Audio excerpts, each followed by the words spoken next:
జై భారత్ మాతా కీ జై వందే మాతరం వందే మాతరం.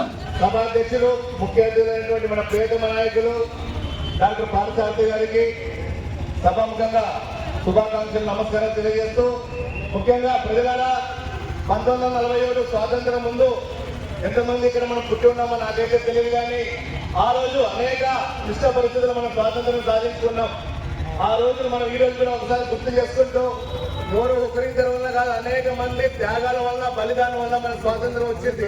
ఈ రోజు ఇంత మనం స్వేచ్ఛగా వాయువులు పిలుస్తున్నామంటే దానికి కారణం మన తాత ముత్తాతలైనటువంటి వాళ్ళు ఈ దేశం కోసం పోరాడారు. ఈ దేశ స్వాతంత్రం నిలబెట్టుకోవాలి, అదేవిధంగా మన దేశాన్ని అభివృద్ధి చేసుకునే ఉద్దేశంతోనే ప్రతి సంవత్సరం కూడా ఈ మధ్యన మన నరేంద్ర మోడీ గారు ఒకప్పుడు జాతీయ పతాకం ఎగరవేయాలంటే చాలా కష్టంగా ఉండేది. దాన్ని సులభతరం చేస్తూ పోస్ట్ ఆఫీస్ లో కూడా దొరికేటట్టుగా చేసి, దయచేసి మీ అందరికీ విన్నపం ఏమంటే ప్రతి ఒక్కరు కూడా జాతీయ జెండాని తమ ఇంటి మీద ఎగరేసి సెల్యూట్ చేసి మనం గౌరవం ఇవ్వవలసిందిగా ఈ యొక్క సభాముఖంగా తెలియజేసుకుంటూ ఈ అవకాశం ఇచ్చిన ఈ యొక్క యువ మోర్చా కార్యకర్త నా యొక్క ధన్యవాదాలు. భారత్ మాతా